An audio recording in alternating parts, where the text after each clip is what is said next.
All right, everybody. Good morning, October 11th, 2024. It's a great day. We're going to have a great conversation or listen into a great conversation with Bloomberg Technology hanging out at RKLB HQ in Long Beach, California. Excited. I saw, almost 30 people hanging out, waiting. I feel like a mitt. I feel like a superstar. I feel like a champion. It's going to be a great day. We'll kindly see everybody that is going to be showing up at the event. I know Anduril is going to be there. I know several other key players are going to be there. Let me just make sure that in the background I have Bloomberg TV up and running, so that way we know that we got it. So I think I'm on the right spot here. We do have these guys in the background. Let me just make sure. There we go. Oh, we got hot Vince's in the background. We're all prepped up. Vince, I'm sorry I went ahead a little early. I'm just excited. I got done immediately. No problem. Yeah. We had a funny.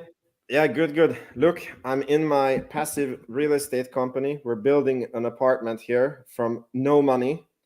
That's a kitchen we got for 500 krona because we're trying to increase the cash flow on our buildings, and we realized we can make an apartment here for $2,000, and then we can just rent it for $700 a month. And we're how come we didn't do this for? We had this real estate, I don't know, 4 years or 5 years now. See, that's why they pay the big bucks. Yeah. So cool. And by the way, sorry, go ahead. I don't know what happened yesterday when we were in the chat. I asked you about the Tesla event, and then I asked are we doing Rocket Lab together? And then you sent 2 StreamYard links, and I didn't understand that they were for the Tesla event. That's all good. Yeah, I'm just looking to see because I would like to watch on Bloomberg, but at the same time, I don't know if it's going to let me zoom in, and otherwise it's going to be kind of small. So I'm trying to see if YouTube TV has a better link that will maybe zoom in or something instead. You just go ahead. How did you like my glasses from yesterday? Pretty baller, man. One day I'll be like you. Until then, Did you see that when you were speaking, it said met money to zero on the glasses? Did you catch that? No, I wasn't paying attention. No, that's funny as hell. I don't have them here today, but I can put whatever text I want on it, and then when you were speaking, it had Matt money to zero. I don't blame you. Let's see. Company. You can hear this, right? For you at SpaceX. Okay, cool. You were unable to make decisions for yourself. Yeah, I want to know. Maybe it'll show up bigger. We'll see. Or maybe let me try something. I just want to make sure that we get the best view possible. Are you able to zoom in on the browser? Maybe if you press Command plus on the. Let me see. I'm loading another window. It might be strictly the TV rather than the bigger thing. Text on. Yeah, the text and stuff on the side. We'll see. No, it's the same. Huh. So soon we have hopefully a new interview with the Rocket Lab team, and I think it's exciting. There are some questions we can ask them. I'm particularly interested in this Mars return cycle. I am as well. Yeah, it'll be very interesting. Sorry, I've been completely ignoring all of our friends in the chat. Brent, what's going on? Tess, what's going on? Early morning for you, considering you're up very late last night with the Tesla 1010 event. Zombiester, TiVo, 30, and a wake up. Zombiester as well with Hot Vince's channel. We got BD Ray, Mr. Treehorn, Thomas Carter Thompson, the myth, the legend, Dougie Does, the myth, the legend. What is this? Thoughts on $5 Target by JP Morgan. Amen. I hope it comes true. Yeah, me too. I'd love to buy a crap ton more. That's for damn sure. What do you think of the $5 price target by JP Morgan? 100%. I think I would love. In fact, they're right. It needs to go back to $5. This $10 crap, it's too much. That's the lie. That's I think it's anyway. That's a bad lie. I can't keep it straight.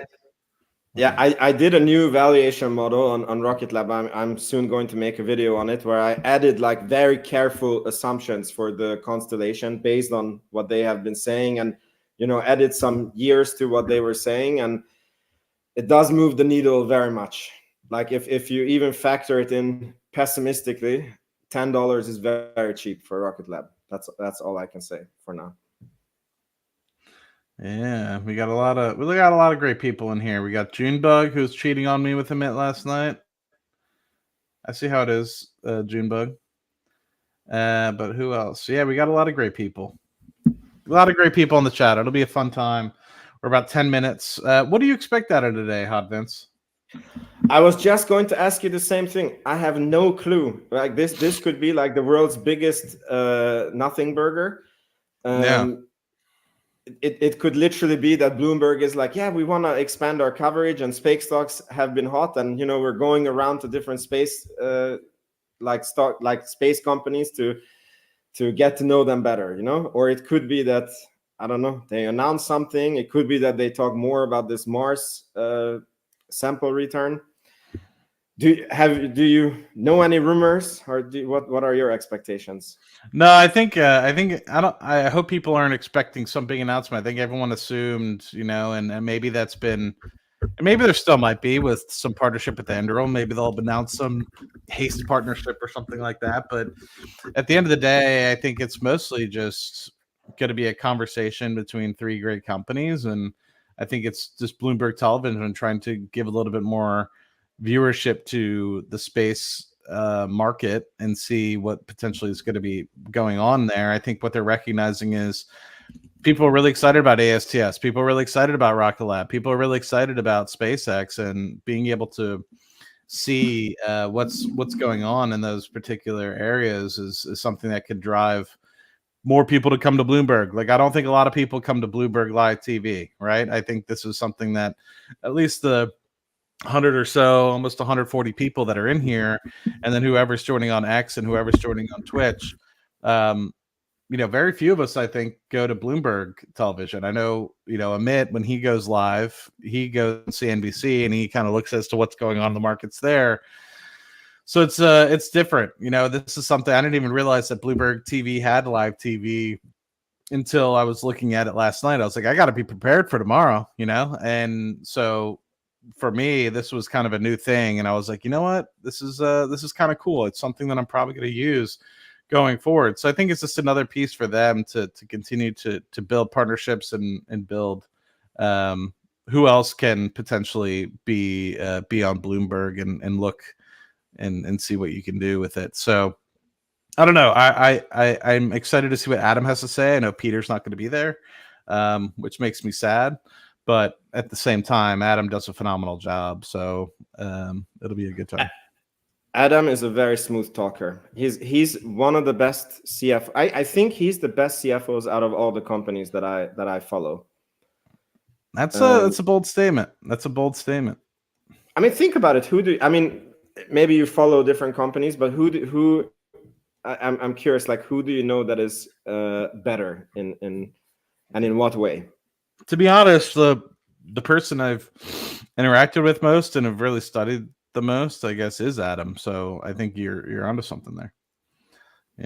Yeah. I mean, it's just, like, he has a unique ability to go to these conferences and then speak in such a realistic numbers way that it gets you like excited. And normally that topic is very dorky, right? Like, people fall asleep normally on the like, imagine if you could have like a Tesla event where it's not Elon Musk, but some other person of Tesla doing the event, and you're still get excited about Tesla, right? And somehow, like, Adam is able to, like, I don't go like, oh, Peter Beck is not there, because Adam is there and he can do like a really good job, Whereas with other companies, if like Vlad doesn't do the event, or you know, like Elon doesn't do the event, you're like, you're not even gonna watch, because it's like yeah. So he is a good guy. Yeah, I'm curious to see. It'll be interesting. Yeah, I'm curious to see, because I know Anduril. I'm curious. Have you seen a lot of what Anduril has shared with respect to their space stuff, or is it going to be kind of new to you as well? It's new. It's completely new to me. I didn't know that there was a lot of data available on it. I don't know if there is. I know that they announced something, but I've never done any. Peter Beck is Space Jesus.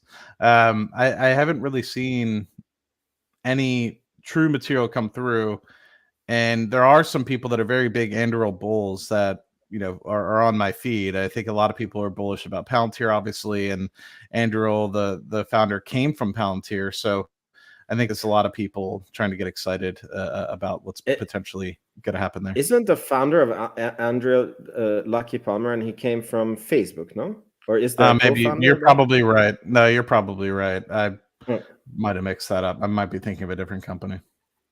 It could be that they have Palantir co-founders, but the face of the company is this Palmer Lucky guy. Always has the Hawaiian shirt. And yeah, you're probably right. I might be thinking about just some recent contracts that they got together, and so I'm probably just drawing a blank. It's still early for me, even though it's 10 a.m. But I did. I'm just showing this right now just so people can kind of see what else is going on in the world. But I do have a one where it's zoomed in. This shows up okay, right? It's not blurry or anything like that. It's good. It's totally good. Cool. So unfortunately, unless there's some other way to zoom in specifically on that, then yeah, interesting though. What do you think it's going on? What the hell's going on with these damn markets, man? Everything seems like it's mooning. I don't know what to think. Except for Tesla. And I couldn't help myself. I sold puts. I really like the event. I really like the event. And I understand why the street hates it, because it's like it's not gonna moon next quarter, you know. But I think that company has a bright future. So I do have a question. I mean, I think we're both in the same boat that who knows, it might be a nothing burger, just might be relationship building. That's why they're at Rocket Lab today. Just Rocket Lab probably has maybe one of the more cleaner facilities to do a potential interview at. Maybe, I don't know. What do you think is going to happen with the stock? Do you think as people recognize and hear about the company and potentially hear Adam speak about what they've been able to accomplish so far, and the fact that it's on Bloomberg, you might have a little bit more institutional, or maybe some older, maybe retail investors that haven't really heard about the company yet? Do you think that you're going to get a little bit more exposure, even if they're not announcing anything in particular? I mean, more exposure, definitely. But to be honest, I think that the stock needs a pullback, because, I mean, we have ran almost with no pullbacks from 3.5 up to like past $10, you know? So, but definitely the 3.5. And then, I mean, okay, there was some pullbacks, but we have gotten I mean, year to date up 77%, but I don't even know what 3.5 divided by, let me just do some quick math. You guys know I'm not good. 9.65 minus 3.5 divided by 3.5. So it's about 175% from the bottom. And in what time frame? Like it was a little more than 6 months. Yeah. So it's like we're on pace to do 350% if we go the same way. And no, it's a good time, man. Yeah, it's a good time. I'm excited. I think see what happens. I think what these events do is there's like Rocket Lab goes on the radar of a lot of new investors, and then there's like it creates dip buyers, you know, like when the dip comes, then But I don't think that there will be like unless there is a new contract that, like, for the stock to go higher, I think that there needs to be a contract announcement, a partnership announcement. That's pretty much it. I don't see what else, because Neutron, I mean, okay, if Neutron was on the pad, that would make the stock go up, but we know that that's not realistically happening. Yeah, I think it's still in discovery mode for a lot of people. I only have 10 minutes of free TV remaining, huh? Interesting. Do you have to pay for this? Apparently. I'll buy it. That's not a big deal. You see, that's why they're doing this. Yes, that's 100% why they're doing it. Continue with monthly access. There we go. Not a problem. Yeah, it's just $1.99 for the first few. That's not bad.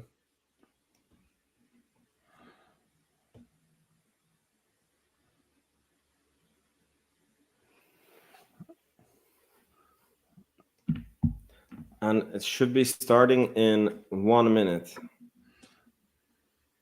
Yes. Let us tune in. 5 Eastern, only on Bloomberg. From the heart of where innovation, money, and power collide in Silicon Valley and beyond. This is Bloomberg Technology with Caroline Hyde and Ed Ludlow.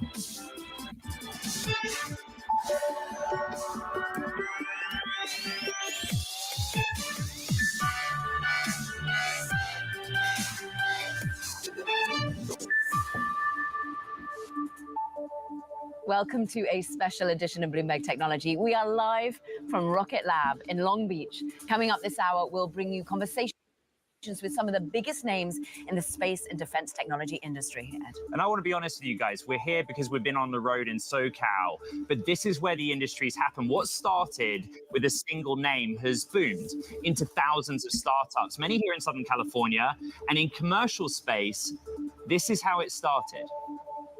SpaceX has become synonymous with commercial space. Elon Musk's company is a prolific launch provider, with around 380 launches of the Falcon 9 family of reusable rockets to date. The competition is starting to catch up, whether abroad or at home in Southern California. When you look at sort of the companies that are, coming out of this defense tech movement, a lot of them have been trained at places like SpaceX, or they got their start there, and then they're building new startups and deciding to build where there's a concentration of talent, which is in Southern California. Tom Mueller, one of the early founders at SpaceX, who actually brought rocket technology to Elon Musk, because he likes to say you can't really throw a rock and also go into it hitting a SpaceX alum working on another company. Others have a home in SoCal. Take Rocket Lab. It's an end-to-end space company providing launch services which designs and manufactures small and medium-class rockets. It's had 11 launch missions so far this year.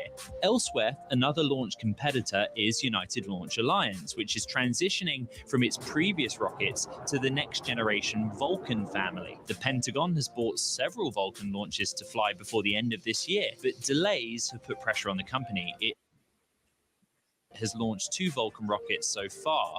Neither has cracked reusability. Bezos's Blue Origin also has New Glenn, a heavy lift orbital rocket, but it has yet to launch to space. Meanwhile, in Europe, delays and malfunctions left the continent unable to get to orbit with its own rockets for quite some time. The Ariane 6 rocket, operated by the European consortium Ariane Space, which lifted off earlier in July, was Europe's first Ariane rocket launch in a year. Ariane Space launched the final mission of its smaller Vega rocket on September 4th. In the age of commercial space, SpaceX is still the most reliable way to hitch a ride to Earth's orbit. And talking of SpaceX, a California state commission voted against a request by the US military to approve more SpaceX launches. Now, commissioners expressed concern about why SpaceX was not applying for a permit itself, and some also voiced concern over working conditions at SpaceX. Elon Musk's early this morning, we're going to dig deep into SpaceX throughout the show. But right now, we're going to talk about one of SpaceX's competitors, Rocket Lab, which is a rocket company and much more. It's a launch provider, and it's where we're at. We're in the Long Beach headquarters. Also a focus on a company that has a home in Southern California and in New Zealand. The company's CFO, Adam Spice, is with us. Thank you very much for hosting us. It's our guy. Thanks for coming. Let's start with the basics for the audience that might just be tuning in for the first time, wondering where we are. Rocket Lab is an end-to-end space provider, space launch services systems provider. Bring us up to speed on what that means. Yeah, we think that the space companies of the future are ones that aren't just a launch company or just a satellite company or just an operator of satellites. It's really all about providing an end-to-end service. So what you're seeing here in Long Beach is really our headquarters. We make a lot of the rocket components here, rocket engines, the avionics, and so forth. So we have a pretty big footprint here in Southern California, but we've since expanded that. And of course, the company got started in New Zealand, but then expanded to the U.S. and started to expand further throughout the United States, including locations in places like Denver and Albuquerque and Stennis, Mississippi, and Silver Springs, Maryland, and of course a launch site in Wallops Island, Virginia, and a facility in Toronto, Canada as well. So we've established ourselves a very broad footprint, doing much more than just launch.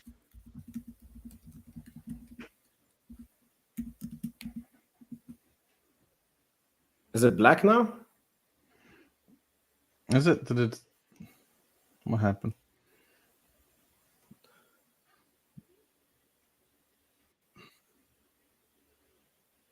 Wide is more than you think. Yeah.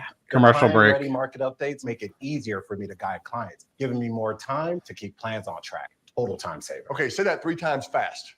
You can now because you have more time. Genius. Yeah, well, we're quite a ways along the path of Neutron. So we've been at it now for a little over 3 years. We announced the program when we came public in August of 2021.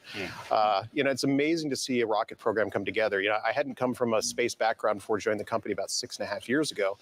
And just to see what it takes to pull together and pull off a rocket development program is absolutely staggering. The complexity, not just from just It's literally rocket science, Adam. You can say it. It is literally rocket science. I'm grateful every day that there's people who have dedicated their lives to developing these complex systems that are absolutely amazing.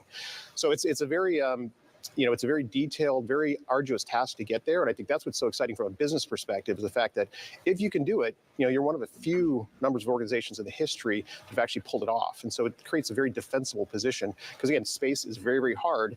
And, we have the I would say the challenge of waking up every morning and doing battle with physics, but also doing battle with some of the most fierce competitors on the planet, including SpaceX. And so we look around our industry and we see bodies everywhere that we have to step over. Wow. And, it kind of makes you wake up every morning and kind of like, okay, this is a serious business. We got to make sure that we make all the right decisions, be very efficient with our capital, and very, very focused on execution. I mean, you are the numbers guy. Let's just talk about capital efficiency. Sure. You have to spend an extraordinary amount of money. You took this company public. You're having to answer to a whole host of retail investors and more increasingly institutional investors. Mm-hmm. What's the revenue run rate and where is the money coming from? Yeah, we're very fortunate that we've been able to get now to a scale. So Q2, we generated over $100 million in revenue. Hell yes. So we really kind of now crossed that threshold of scalability. We've shown that a model can scale. I think it's very important that we've done it not just on launch, because launch represents about 30% of our revenues. Space systems actually represent 70%. And just on that, when you say space systems is 70% of revenue, just in layman's terms, what are you talking about? So we sell a variety of solutions. So we sell subsystems into the merchant market. So we sell things like solar solutions for spacecraft. We sell radios and battery systems and composites and so forth. So we really are very serious in materials to the merchant subsystem market, but then we also build full spacecraft solutions. So for example, we built full spacecraft for NASA. In fact, we built a couple spacecraft that are going to be orbiting Mars in the not too distant future. Yes, this is big news for you recently. Very big. Because originally you weren't on that list, and now you are. Well, that's actually for the Mars sample return. Okay, sample return. Sample return, yeah. And you're right. We were not included in the first, but we were ultimately added to that program. So that's very exciting. But when you look at all the different programs that we're across, again, not just subsystems, but we're actually making full satellites for, including the Defense Department and their Space Development Agency. We won a contract to be the prime contractor for over $500 million contract. Hell yes. So it's actually, the one thing that's most exciting for me is how quickly we've come from a very organic base to now building a very significant size revenue and getting, again, past that $100 million threshold per quarter. And you talk about the Electron behind us, 53 already put into space. How many launches are we looking at in terms of the next year? What sort of cadence are you trying to live up to? Well, we've indicated 15 to 18 launches this year. We've launched 11 times so far, so we've got a big Q4 coming up. And then when you look at the kind of rate going to next year, we see growth off of that. And a lot of it's really not dependent on how many rockets we can build. We can build a lot of rockets. We could build almost, we kind of sized ourselves. You're 3D printing a whole load of it. We're 3D printing a lot of stuff here. We could build. So what is the limiting factor? It's really the market at this point. It's really the market. We can build as many rockets as the market demands, but it's a new market. It's a nascent market, and I think it just takes time for these markets to develop. I want to get into this, the business of space, and just bear with me, Caro. Elon Musk. I bear with you a lot. Has a big gap right over you, a big sort of lead with SpaceX, and he talks about this idea that the business of sending payload to orbit tops out for them at $3 billion. Now that's a scale that you're not near yet, but it makes it seem like there's a cap, there's a ceiling on how much money you can ever make in this business. What do you make of that? I think it depends on how you define this business, right? I think, even as we've seen with SpaceX, I don't think they stopped at just launch. So launch is a very critical part of the ecosystem, but it's not the biggest piece of the ecosystem. So the applications and creating that ongoing revenue stream from applications and having a constellation on orbit, that is really what people are shooting for as far as where the real scale for this industry comes from. And that's exactly what we're oriented around. We're all about being an end-to-end space company where we can design the spacecraft, we can build the spacecraft in a very vertically integrated way with our own subsystems, we can launch them on a variety of rockets, and we can operate those on orbit. So it's a very, very important thing to think about yourself as an end-to-end player, because again, if you're a bespoke kind of one solution provider, it's probably not the path to survivability. For those institutional investors sat watching, and indeed retail investors who are excited about putting money into rockets. Very excited. Tell us about how the market scales up. What is needed? You're saying you can get these, you can build these as quickly as the market wants. Well, what gets the market to the next iteration, to the size that you want to be able to serve it at? I think the most exciting thing about what's going on in this market right now is that, you think about what typically drives the hockey stick growth, kind of characteristic of an industry. And it's usually commercial. But I think we're in a really interesting period where we're actually seeing the hockey stick being derived not only from commercial opportunities. So everyone's seen what SpaceX is doing with Starlink. So that's kind of old news to a certain extent. But then you see Amazon Kuiper, you see Telesat Lightspeed, you see the SDA constellation. So you're actually seeing a combination of government and commercial all presenting hockey stick opportunities. And that's really, it's not a one bet kind of situation right now. There's lots of different irons you can put your fire into. Adam, there's so much more to come, as you know, in this hour. But before we let you go, a word for SpaceX, what they enabled your company to do, particularly here in California. Well, I think you have to give them amazing credit for what they've accomplished. They really kind of are I would say kind of an inspiration and aspirational target as well. Like we've seen what can be done, right? And I think that's the one thing is we wake up every morning understanding the challenge that faces us, but we're not intimidated by it. That's one thing that this company does not ever get is intimidated by competition, whether it's SpaceX or anybody else. So we're up for the challenge. It's exciting, and there's a tremendous amount of opportunity, and I think we're in a great position to exploit it. You were up early for us. We give you great thanks for it, Adam. It's wonderful to have us here and you here with us, Adam Spice, CFO of Rocket Lab. Coming up, as Ed says, so much more to come. We're actually going to dig into what Elon Musk's also been up to. Tesla's robotaxi revealed, and the company debuts its first fully autonomous vehicle, but shares are lower because... What do you think so far, Hot Vince? You're on mute, my guy. You're on mute, Vince.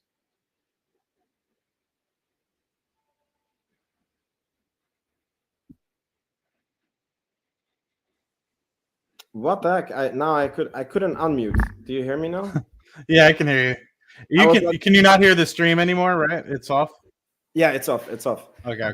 I was like clicking on unmute and then it just wouldn't unmute. But so I don't think it's the best interview so far because I don't like that they focused on like the Electron and they're like, yeah, but what's the limit on Electron? And yeah, like the market, like there's no. And I was like, that was somehow like a very bad angle for new investors to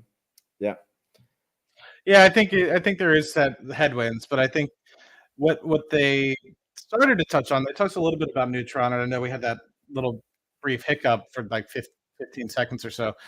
The thing that I think won't have limits at the moment short term is getting Neutron off the ground. So it's like I think right now, while we might be hitting an edge with like up against the edge with Electron, I think Neutron, there's still so much space to potentially grow, and we haven't really been able to expand out that vertical as of yet. that we have an opportunity there to grow to $300-400 million a year in revenue very quickly, if not more, and depending on what happens with the constellation piece. But I'm curious to see where this goes, because I know there's going to be multiple people, right? There's going to be Anduril, there's going to be, so I'm curious to see if they bring back Adam, if this is the only 10 minutes that we're going to get with him. It'll be really sad if we don't have the opportunity to hear from him more, because he was really hitting his stride, in my opinion. Yeah. Yeah, I think that was a good piece to put in there about how they've been able to grow very quickly. Yeah, with respect to the $500 million contract, become a prime contractor, etc. Yeah, I think they've done a phenomenal job with that. What happened? We lost Bloomberg TV. Yeah, let me reset it here.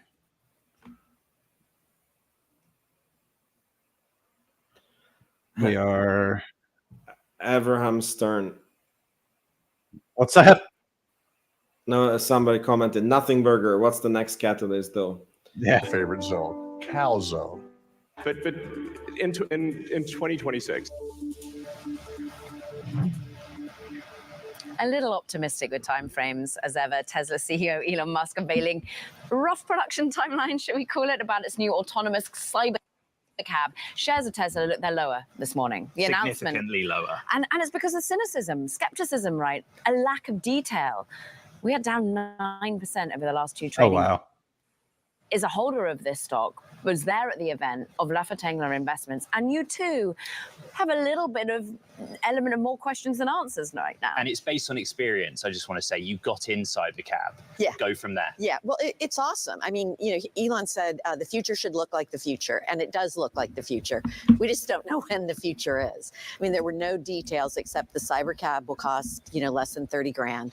That it'll cost 20 to 30 cents a mile, but if you add in regulations, Yes. 40.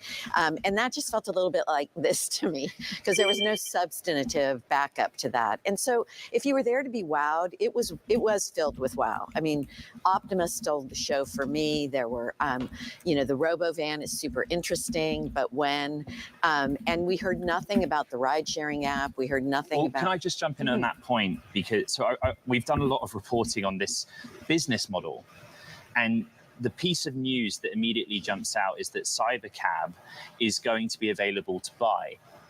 And that adds another facet or dimension to the master plan. Do you understand the proprietary ride-hailing app that Tesla will one day offer us?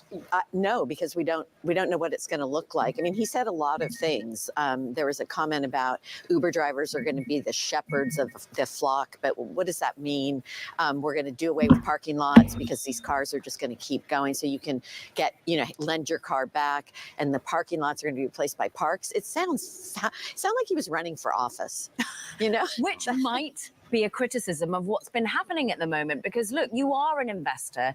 We see the pop in the shares of Uber, of Lyft today, because we thought there would be more of an articulated plan. Let's bring up Uber and Lyft, because it's really important. Is that as an investor? It is. Now, it depends on when you got in, but we just added Uber to our 12 best ideas portfolio about 2 months ago.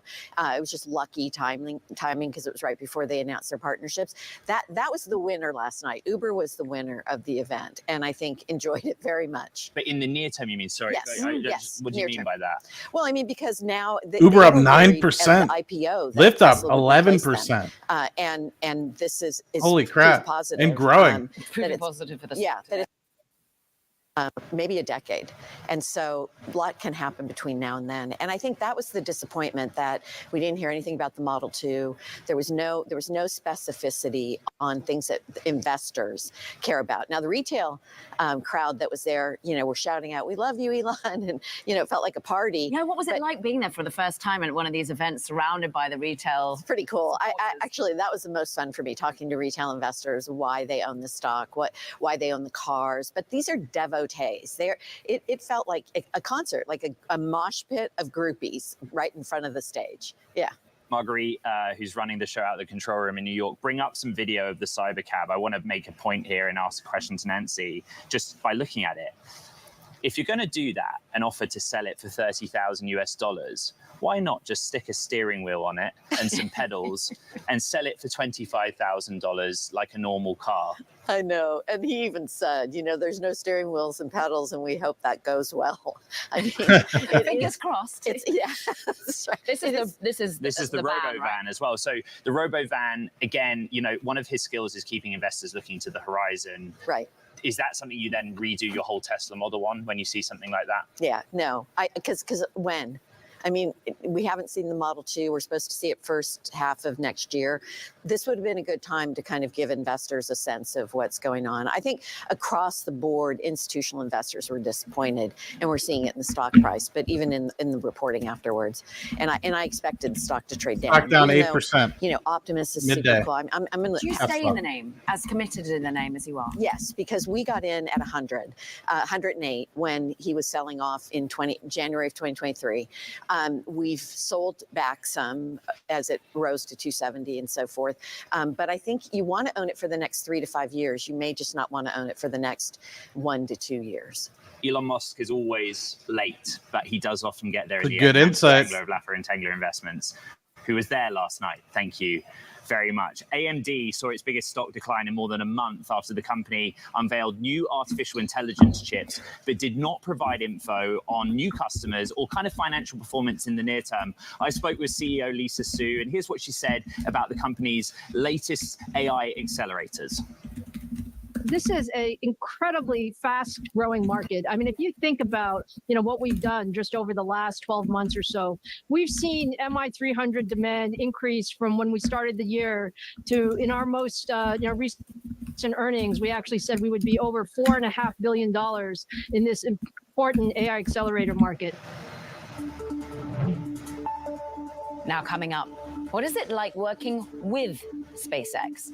Our conversation with the mission commander of Polaris Dawn, it's Jared Isaacman. That's next. This is Bloomberg Technology. So I wanted to get. You have to go. Yeah, I mean, I can maybe have 1 minute. Profit of 90% No, you're good. on maintenance. I was going to ask, So what did why you are think they of often the delivering 1010 fewer event from features while Tesla? charging the same amount year after I loved year? it. I loved it. I mean, it's very fitting for my investment style, because I feel that the company has a very long growth trajectory, and I feel that it's because the growth is in the future, like it's being discounted, like the stock is going down, right? So I really love the setup. I will study more about it, and yeah, I sold puts today. So yeah, what if you're interested, I mean, feel free to let people know, like what did you sell? Why? How far out? I sold. I mean, this is a thing that I sold puts, or you doing. bought puts? No, sold. So I sold 200 strike puts, and I think it was January expiry. And the reason why I did so long is because it's a bigger cash grab. No, I'm very confident at around the 200 price. And last time the stock was at 200, like I sold a few weeks put, and then it went up to 230, and then it crashed again. I managed to buy back and sell it again when it went to like 220, I think. And I realized, like, if I'm so confident, like I could sell just longer puts and just like sit on it, you know. It's because I like when it was at 250, I was not comfortable selling puts at that level, and I wouldn't be today either. So that's basically locking up 20 grand, because 200 shares times 100 shares, that's 20 grand. And in compensation for that potential to buy that at 200 or less, you're getting $1,300 in premium. That's not bad. No, I can't lose.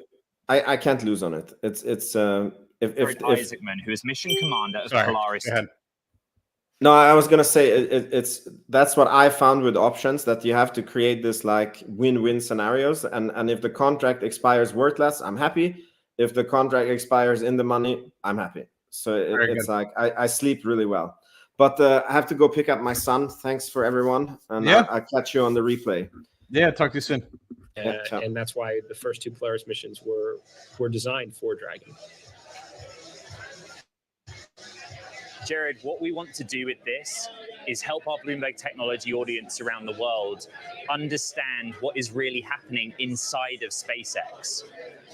Explain it, what it's like working with the engineers, and how important you feel this company is, not just to an industry, but I suppose, as you put it, humankind's future outside of Earth's atmosphere. What an awesome question, right? Look, SpaceX is an extraordinary organization. Since I was 16 years old, I've been in business and have worked with literally like thousands of companies, across a lot of verticals, including defense aerospace. I was the CEO of a defense aerospace company. I started for, almost 12 years. And I've never seen an organization like SpaceX. There's a lot of companies that have a mission and vision statement on their website that no one cares about. I can tell you there's 14,000 people who show up for work every day at SpaceX, and they believe that there is no greater impact they can make in the world than trying to make life multiplanetary, because the world is a more interesting place when you can journey among the stars. All that aside, I do want to say that SpaceX isn't solving all of the world's problems, clearly, and even going to Mars. Like, they may develop the optimal vehicle to take us there and back, but there are still, who knows how many potential challenges that will exist on that journey there, making it a self-sustaining city and coming back. So what I think is so cool about SpaceX is they inspire so many other engineers, scientists, researchers who start up different companies that follow SpaceX philosophies. Like, it will take so many SpaceX-like companies to make this to make the world a much better place. And they're just a great beacon that is like inspiring many others to do the same. Jared Isaacman, Polaris Dawn mission commander, and he was talking about the ecosystem with which SpaceX goes on. And let's talk about that, because a great example of SpaceX alums branching out on their own is into Lagos. Yeah, apologies that Rocket Lab, they're hosting, but I didn't think they were going to have more than 20 minutes. I'm curious to see what other companies. They talked about Tesla, SpaceX. I'm curious if I heard Anduril is going to be there, so I'm wondering when they're going to show up. Fund target to just spread across up to 32 companies, real capital needed for these sorts of startups. And it's a funny timing on a big piece of news, because that's why we're here in Southern California, El Segundo very nearby. And the irony is, with everyone giving kudos to SpaceX, I think you caught up with El Segundo's mayor, and what did he tell you? Because SpaceX has mixed feelings about this part of the world. Might well be moving, and he's concerned significantly about that. Let's just get his take, actually, on the worry about SpaceX remaining committed to SoCal. We're working on incentives to keep people here. SpaceX, as you know, has so much capital invested in Hawthorne. Started in El Segundo, then moved on to Hawthorne. So we'll do everything we can to keep the industry here. We're working with government officials at the DoD. Look, with a $550 million VC fund, you can see that that's going to keep talent wanting to come to this part of the world. Nice place to live too. True. Coming up, look, the defense technology company Anduril just announced a new key partnership to help grow its own booming space business. Company senior VP joins us soon. Gokul Subramanian. This is Bloomberg Technology.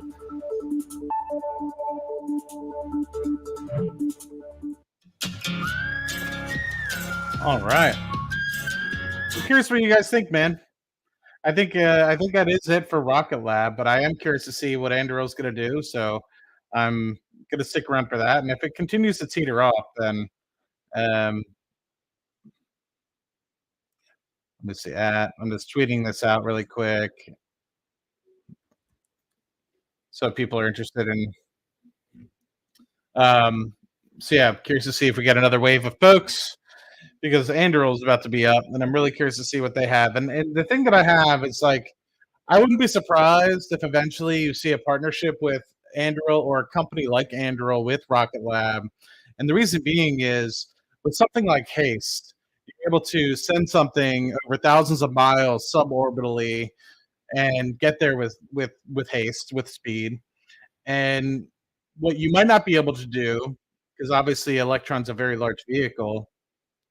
What you're not going to be able to do is that kind of last mile sort of maneuvering. So whether it's last mile in terms of being able to get communications out, drones, or even just a potential defense. I've seen, maybe some of you guys have seen some of the anti-missile sort of defense mechanisms that Anduril has put out there. You know, are you able to say, use it for something like an Israel, for example, where you have a suborbital launch and then you have thousands of potential drones, maybe not thousands, but 10 or 20 drones come out, and you're basically putting that where it has the ability to be anti-defense over a city or something of the like, where you might not be able to have, let's say, 20 or 30 jackrabbits or whatever the Anduril technology is come from 30, 40 miles away, right? But you might be able to do it with something like with a haste, right? So I think that there's an opportunity to kind of have a combination of both. What is this? Why does this continue to happen? It's like every time there's an end of a commercial, it gives problems. So we will see. Let's see where we're at. I'm curious to hear the Anduril conversation.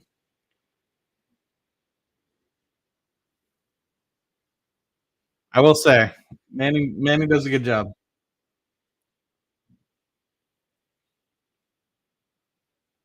Yeah, Manning does a good job.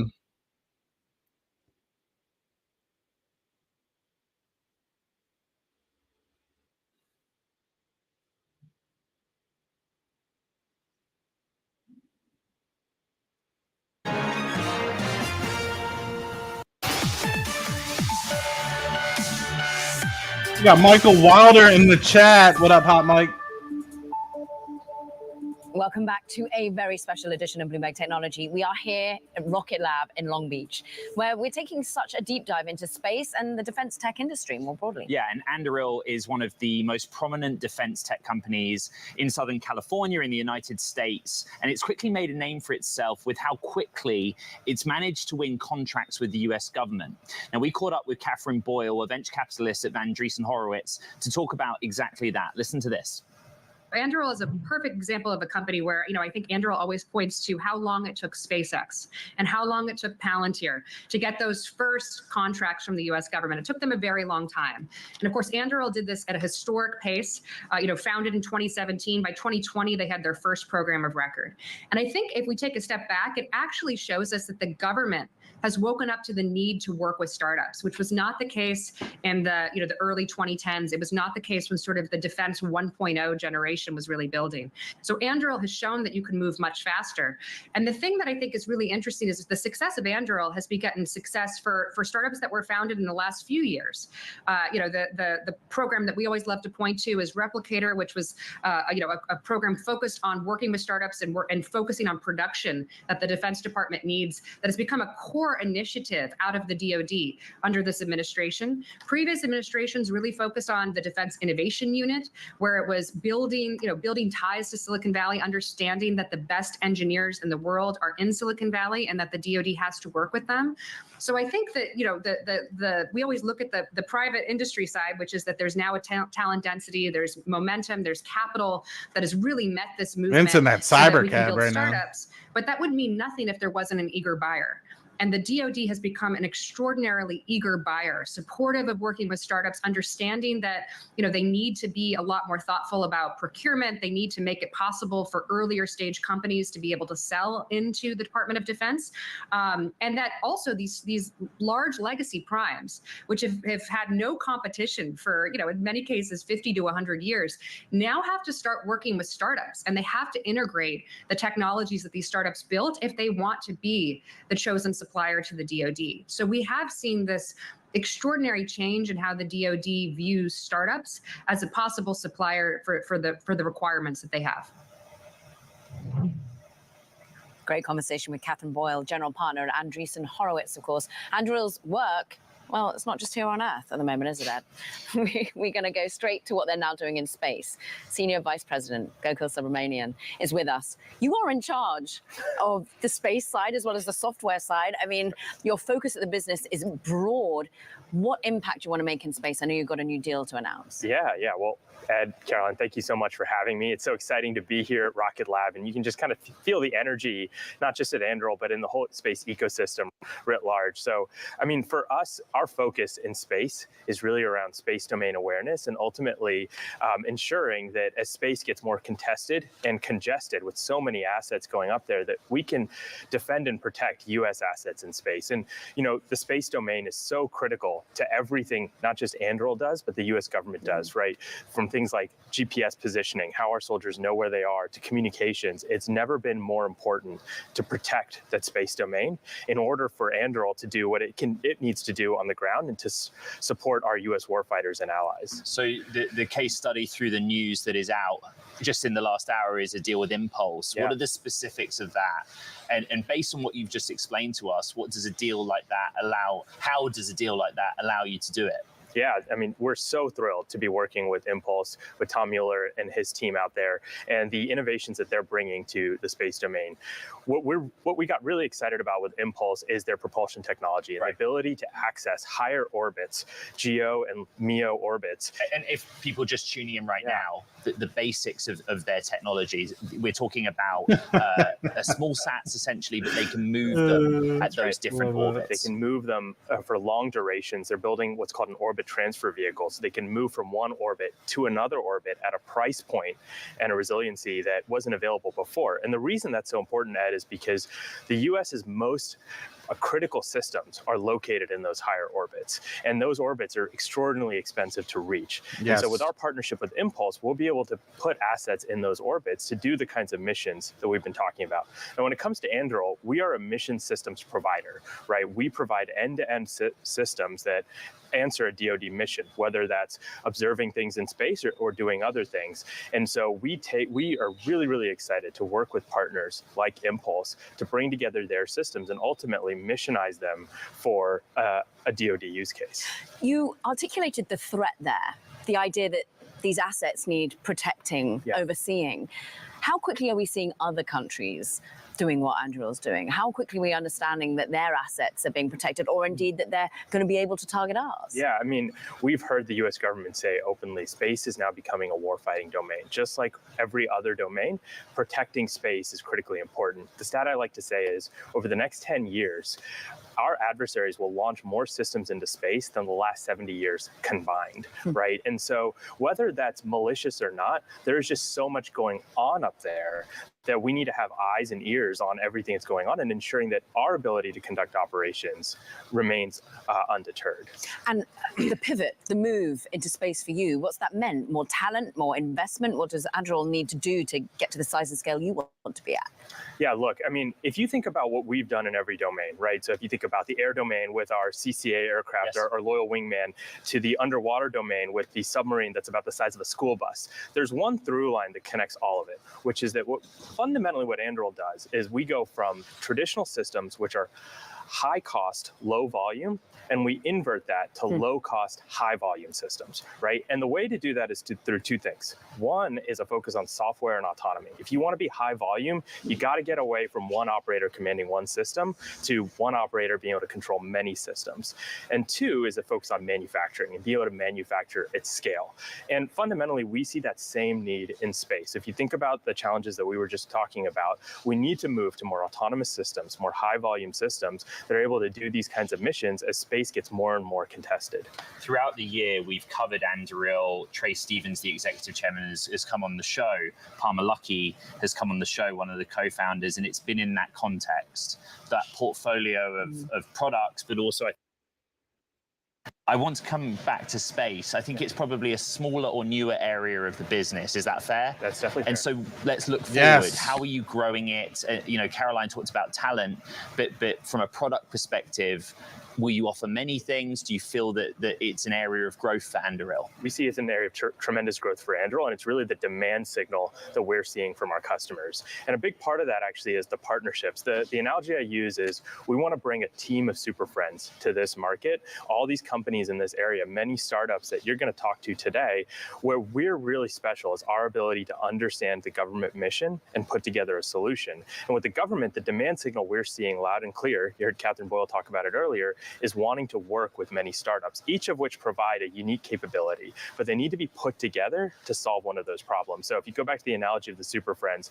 every super friend does a unique thing. They have a superpower, but you put them all together and they're unstoppable. And that's what I think Anduril wants to do. We want to bring together a team of companies to go and provide optionality to the government to say, you don't just have to answer these missions in a traditional way. We can bring a non-traditional team to answer these missions at a higher quality, a lower price point, all of those things. What's it about Southern California and the space industry? It's crazy here. I mean, it's just so exciting. You walk into Rocket Lab and you walk past Mission Control, and I mean, just the talent density here that is amazing. And I think that again, we're all partners in this. When it comes to defense, there's only one team. That's Team America. And so it's really exciting to be able to work with all these companies here. And you kind of run into the same folks over and over again. So we're super thrilled about that. Gokul Subramanian, Anduril Senior Vice President, here with us at Rocket Lab. Thank you very much for your time. There is so much more to come up on this special show. One company's hope to revolutionize some other key space architecture. There we go. We won't watch that one. Which honestly has not been touched since the 1960s. We're going to speak with Northwood CEO Bridget Mendler. That's coming up next. This is Bloomberg Technology. All right, everybody. That was interesting. I am curious why Anduril is partnering with Impulse, right? It's a small company, started up in 2021. Employee number one at SpaceX is actually the one that is kind of leading that and founded the Impulse space. So I'm kind of curious why them, and I think there might be, it's not to say that in the future you're not going to have a partnership with Rocket Lab, but it's just interesting. Maybe that walking through the door at Rocket Lab or maybe this is the thing that unlocks future partnerships with Rocket Lab. Very curious to see what ends up happening in that respect.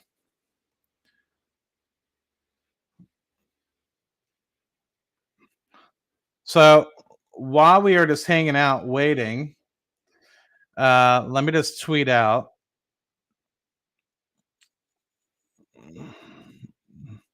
Because we have Northwood CEO. Let's see if I can find. I can't. There's no Northwood. No. All right. Well, let me see. Northwood, is there people that I could tag for Northwood? No? Okay. I was going to try to tag. I know some people were excited about Northwood being there. But let's go to the chat while we're waiting for this to come back on. What are people hearing? We got Melanie showing up in the chat. What's up, Benny? Good to see you again. Yeah, Bridget, the CEO. That's right. What was her last name? I missed that. I've seen her at Bridget. Let's see. Bridget. What's her last name? Can you guys give me Bridget's last name? I'll pay you money.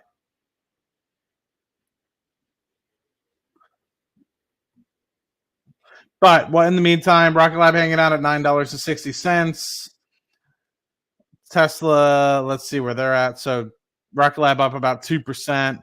Tesla still hanging out 220. Mendler, that's right. Mendler.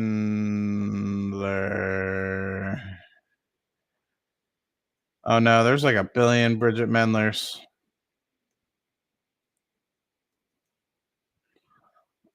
Dang. Yeah, there's like a billion Bridget Mendlers. Let's see. There we go. There is a Northwood space. Let's go. Let me follow those guys. Let me follow Bridget Mendler. Oh, it's because it's with an I. There you go.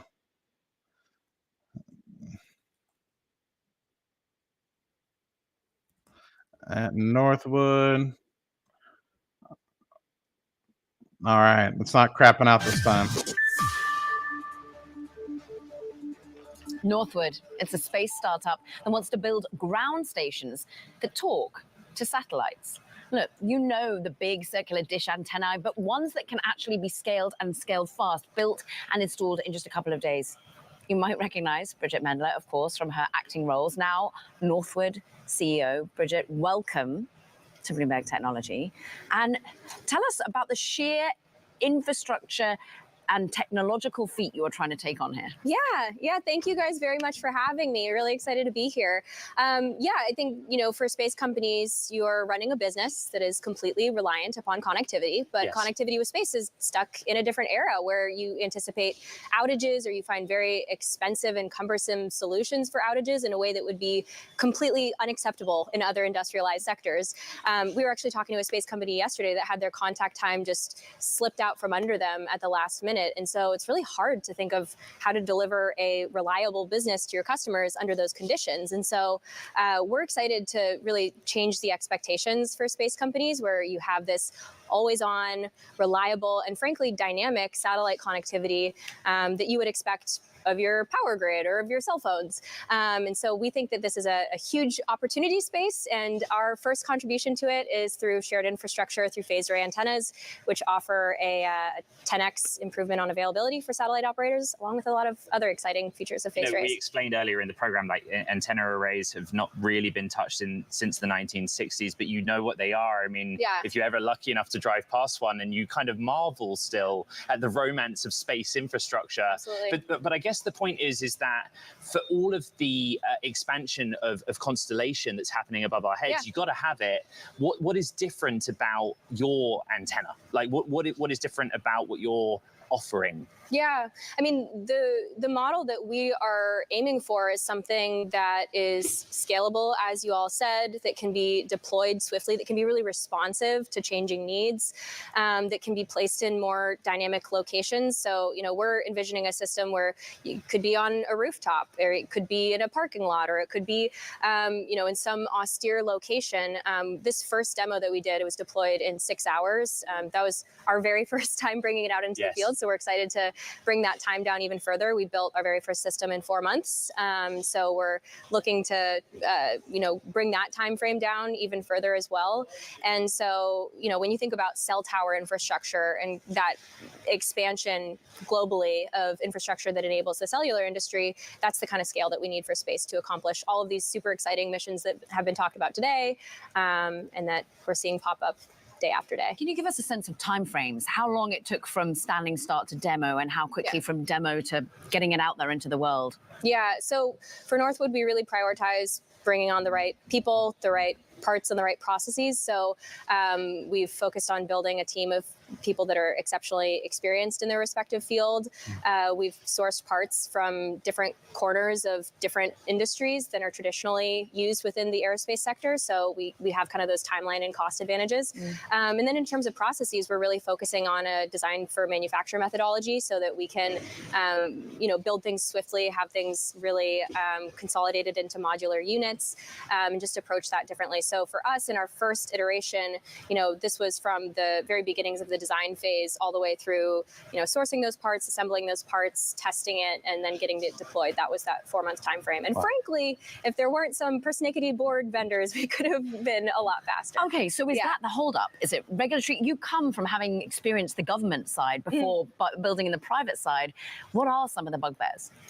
Yeah, I mean, I think it's really the stuff that we're just trying to systematically embed in what we're doing, which is the method of engineering, of being designed for manufacture. We already had a 10x improvement on our assembly times based off of that first iteration that we've built. We already are able to improve that by 10x.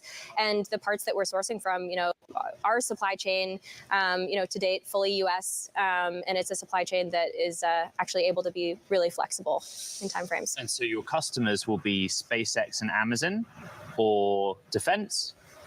Well, the cool thing about the ground segment, I would say, is it's kind of like the S&P 500 of the space industry. If the market's going up, like ground is going up, because every satellite, every different spacecraft mission requires ground connectivity. So, whether it's a launch operator who's needing to have more flexible and responsive times, or different pad locations, or whether it's the satellite operators that are on board that are wanting to make sure that if there's a schedule slip in a launch, that they can still make all of their contacts with this satellite that they've invested their blood, sweat, and tears in and a lot of money for a lot of years to get up there. But I think the responsive and dynamic space missions, like Gokul was just speaking about a moment ago, in terms of going to different orbits, that's a really exciting space. I think comms use cases are similarly very exciting applications, especially when you're wanting to have lower latency, greater availability and resiliency. So, I mean, I know that's kind of avoiding the answer, but it's kind of across the board. Well, you can come back when you're ready with a big name customer. It's really good to see you. Bridget Mendler, Northwood CEO, thank you very much. Now, coming up, there is even more on this special probing program. New life-saving drugs, more powerful fiber optic cables. There's Varda, let's go! Today, but they can only be manufactured in space. We'll talk about why with Varda Space CEO Will Brewery. That is next. This is a special edition of Bloomberg Technology. That'll be awesome. I really like what Varda's doing, and I'm kind of curious to hear about what other avenues other than pharmaceuticals, what they're trying to do, and take on. That'll be fun. Yes, Rocket Lab customer. Yeah, Rocket Lab customer. That should be fun. Elevator pitch for Varda. It's basically they're basically partnering with Rocket Lab mostly, but they do have some satellites that they're launching with SpaceX as well, I believe. But yeah, they're trying to make drugs in zero gravity. Yep. Little elevator pitch. So I'm not sure if they've launched the second vehicle, but they have another launch coming up, or at least. Let me check. Varda Space. I think they haven't launched the second vehicle for I don't think they've launched the second vehicle as of yet.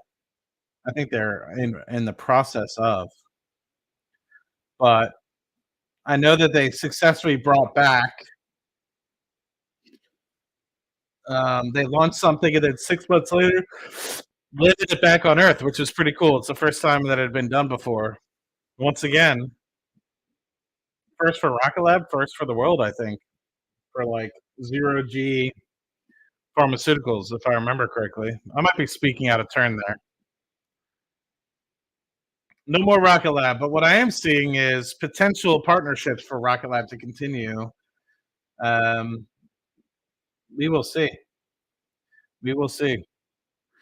Palantir hanging out 0.5% down, 43.31, and now just ticked up a little bit.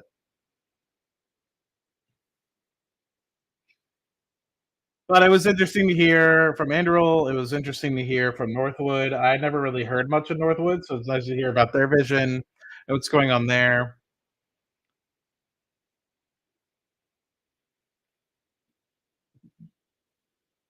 Sorry, I'm listening to what's going on. Anduril was bullish, and I think there's a lot of opportunity, and they shouted out Rocket Lab, so it shows how they are potentially looking for more partnerships, right? They're still young in their infancy. So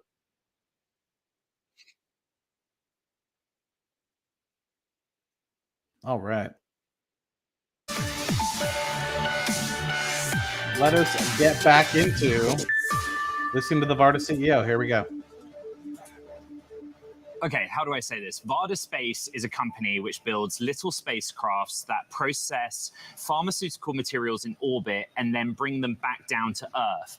But it needs rockets to get them there and then get them back. Let's try and work out how it works with the company's CEO and co-founder, Will Brewery. That's a pretty good summary. Not bad. Actually, almost as good as I would have said. Yeah, absolutely. Love it. One thing real quick. You are a customer of Rocket Lab, where we are. It's actually not as straightforward as that because they are not your launch provider. Correct. But take it from there, please, and explain what it is that you do, not on Earth, but in space. Sure. Shout out so we Rocket make Lab. pharmaceuticals in orbit because the lack of gravity allows you to make new drug formulations that wouldn't otherwise be possible on Earth in Earth's gravity. So we build the manufacturing systems to make those pharmaceuticals and the re-entry vehicles to bring them from space to home to the patient. I failed chemistry in high school, and Caroline did very well in it. But the basic point is that it won't be stable on Earth. It will be stable in microgravity. Exactly. So think of it as part of the manufacturing process, just like temperature is part of the manufacturing process. Even though you change the temperature, the product remains the same. We use gravity to affect the manufacturing process in the same way. So many questions from there. Yeah, please. But firstly, like, how do you get them back? So we build our own re-entry vehicle. So we are now the third company ever to produce a re-entry vehicle to go from space to Earth. There's SpaceX, Boeing, and now little old Varda, 103 people, the third to ever do it. Yeah. Yeah, so we build those vehicles. They come and hit the atmosphere at Mach 25. But it's not, for example, when we watch the re-entry of SpaceX, they land in a specific place. You need a broad land mass to be able to put it back in. Exactly. So in the near term, we have a unguided vehicle, which means the area that we need is much larger. But we want to bring those dispersion areas closer and closer to eventually get to a football field size. Well, this is very exciting, and you're very nice. I think it's probably very difficult what you're trying to do. Could you explain the complexity, the re-entry vehicle, getting it even into this area? I think that you guys are trying to land in an area the size of Maryland or something like that. Oh, a little bit smaller than Maryland, but yeah, it's actually relatively simple. It's not trivial though. Re-entering the Earth's atmosphere has been done before. We're just doing it in a new way for the specific use case of bringing pharmaceuticals home to patients. So it's a technology we've developed over the last few years. But where in the world are you managing to find the space to land it? Like, are you doing it here in America? Are there the size that you need to be able to put the re-entry? Is it abroad? So our first re-entry earlier this year, that occurred in Utah. So there's a nice open area there. The next one's occurring in Australia. We're looking at opening up a landing site in New Mexico. So you'll see that re-entry is going to become as common as launch. And so we're laying the infrastructure and building the systems for that. Okay, the capsule's over my right shoulder. Okay, and so let's go to the relationship with Rocket Lab. Rocket Lab is a launch provider, but actually the majority of its revenues come from other services. Hell yes. So explain the work you do with them, because they don't actually take you to orbit. That's right. So you heard Mr. Spice say it earlier. There's applications. Once you get to space, that's really just opening up the tip of the iceberg of what you can do once you get to space. So you can see this whole ecosystem developing, and you have an exponential growth right now because easier access to space means more demand for space, and that's the definition of an exponential growth function. So if you think about someone like Varda, who is only possible now because access to space is cheaper and easier, we're demanding more access to space. And so you can see the whole ecosystem come together to make these pharmaceuticals in orbit. So SpaceX is our launch provider. Rocket Lab sells us a bus to do power and comms and things like that. And then Varda is the reentry vehicle that has both the pharmaceutical manufacturing equipment inside. So we did a drug called ritonavir on our first mission. And then we do the reentry of that vehicle. So it's team sport. We've got 60 seconds. That team sport depends on regulation approval for companies like SpaceX, and they've just had a knockback. Is that an issue? Regulation. So what I tell the team is anytime you're doing something that's never been done before, like we've never done this before, humans have never done this before. So of course you're going to need to push regulations along the way. Regulators are not the tip of the iceberg from technology perspective. So as the industry matures, so will regulation. So I wrote an op-ed last week about very specific standards that we can start to put in the FAA review process to make it cheaper and easier without reducing safety for FAA analysts to check work. All eyes on the FAA and SpaceX today in terms of the news. Will Brewery, great to have some time with you, co-founder and CEO of Varda Space. Now, can't believe it. Yeah, that does wow, it. It flew by. What Oh, man. an amazing show for Bloomberg Technology to be here at Rocket Lab. This one is you do want to recap. Find the podcast. It is primed for liftoff on Apple, Spotify, and iHeart from Long Beach, California. With all the puns. Is a special edition in space and defense of Bloomberg Technology.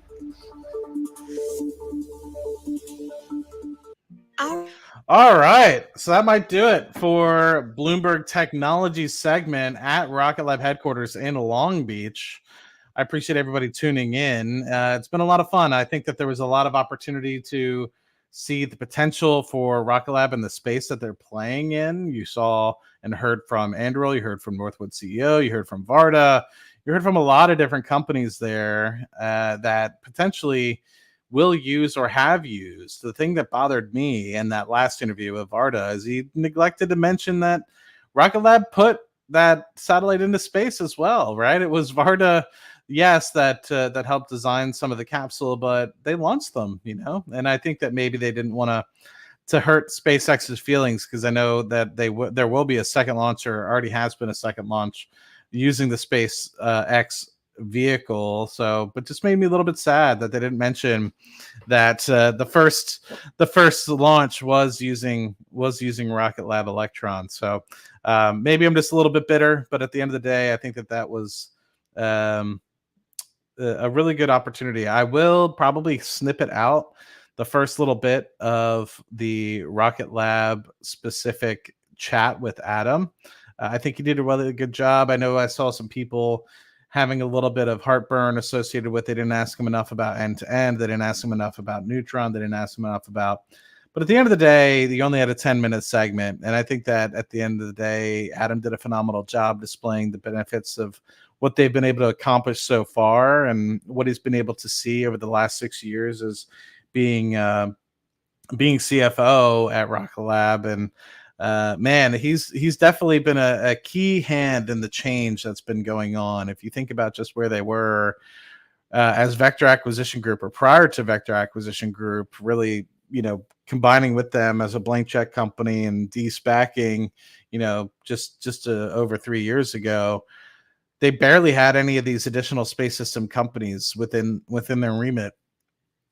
And since then, they've been able to acquire a crap ton of companies and bolt on and do phenomenal acquisitions and get them to the place where 65 to 70% of their revenue is coming from those acquisitions. And it's really eye-opening. I think there's a lot left to be had for Rocket Lab. We're here sitting at 2.5% up on the day, just under $10 a share.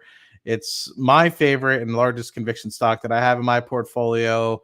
Anytime I have the opportunity to sell some sort of covered calls or anything like that, I buy a few shares here and there. I forget what I did. I think I sold something and made a profit, used that profit to just buy something like 30 shares or something like that.